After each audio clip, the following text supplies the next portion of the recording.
विविध जिल्ह्यातल्या टॉप 9 बातम्यांचा आता आढावा घेऊयात. गुहागरमधील आजच्या सभेसाठी आमदार भास्कर जाधव यांच्या कार्यालयासमोर निलेश राणेंचे बॅनर. हिशोब तर चुकता करणारच अशा आशयाची बॅनरबाजी. सभेतून निलेश राणे, उद्धव ठाकरे, भास्कर जाधवांना उत्तर देणार.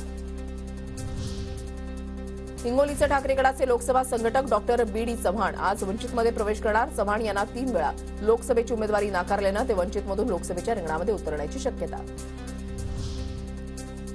उद्या फलटणमध्ये रासपचा विजय निर्धार मेळावा. महादेव जानकर मेळाव्यामध्ये म्हाडा लोकसभा मतदारसंघातून लढण्याची घोषणा करणार.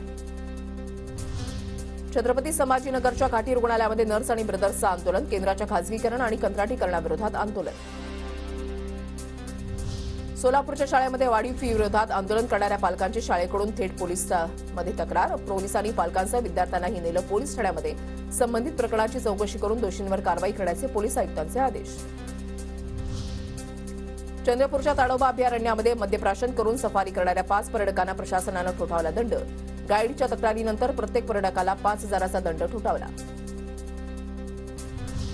शेतकऱ्यांना हमीभावासह इतर मागण्यांसाठी अखिल भारतीय कम्युनिस्ट किसान सभेचा पालघरमध्ये रास्ता रोको. रात्रीपासून जव्हार, वाडा, विक्रमगड, डहाणू मार्गावर रास्ता रोको, तर आज दुपारी जेलभरो आंदोलन करणार.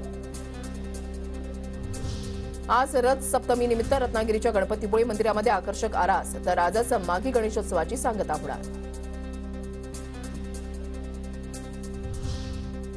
बुलडाण्यामध्ये अवकाळी पावसामुळे हरभरा भिजून मोठं नुकसान. चिखली, शेगावमध्ये हरभऱ्यासह गहू, तूर, कांद्यासह इतर पिकांचंही नुकसान.